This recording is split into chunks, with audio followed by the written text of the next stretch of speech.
വർഷേനെ ആശ്വസിപ്പിക്കുന്ന ശ്രീകാന്തിനെ കാണിച്ചാണ് എപ്പിസോഡ് ആരംഭിക്കുന്നത്. തുടർന്ന് ശ്രീകാന്ത് വർഷേനെ രക്ഷിച്ചതിന് രേവതിയോട് നന്ദി പറയുന്നു.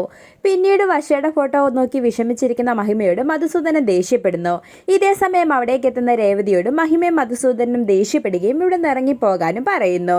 തുടർന്ന് റോഷൻ വർഷേനെ ഉപദ്രവിക്കാൻ ശ്രമിച്ച വിവരം രേവതി ഇരുവരോടും പറയുമ്പോൾ ഇരുവരും ഞെട്ടിപ്പോവുകയും മഹിമ വർഷേനെ പറ്റി ഓർത്ത് വിഷമിക്കുകയും ചെയ്യുന്നു.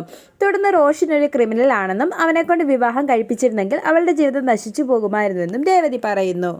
ശേഷം ശ്രീകാന്ത് നല്ലവനാണെന്നും നിങ്ങളുടെ മകളെ അവൻ പൊന്നുപോലെയാണ് നോക്കുന്നതെന്നും നിങ്ങൾ അവരെ ഒറ്റപ്പെടുത്തരുതെന്നും പിണക്കം മറന്നുപോയി അവരെ കാണണമെന്നും എല്ലാം മറക്കണമെന്നും രേവതി ഇരുവരോടും പറഞ്ഞ ശേഷം അവിടെ നിന്നും പോകുന്നു. തുടർന്ന് വർഷയുടെ അടുത്ത് പോകണമെന്ന് പറയുന്ന മഹിമയോട് മധുസൂദനൻ ദേഷ്യപ്പെടുകയും റോഷനെ ഞാൻ വെറുതെ വിടില്ലെന്നും മധുസൂദന മഹിമയോട് പറയുന്നു.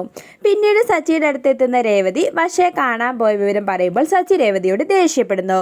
തുടർന്ന് റോഷൻ വർഷനെ ഉപദ്രവിക്കാൻ ശ്രമിച്ചതും രേവതി റോഷന് കണക്കിന് കൊടുത്തതുമെല്ലാം പറയുമ്പോൾ നീ എന്തിനാണ് ആവശ്യമില്ലാത്ത കാര്യങ്ങൾ ഇടപെടുന്നതെന്ന് ചോദിച്ച് സച്ചി വീണ്ടും രേവതിയോട് ദേഷ്യപ്പെടുന്നു.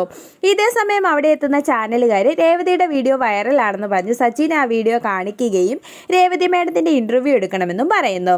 തുടർന്ന് വീഡിയോ കണ്ട് സച്ചി ഞെട്ടിപ്പോകുന്നു.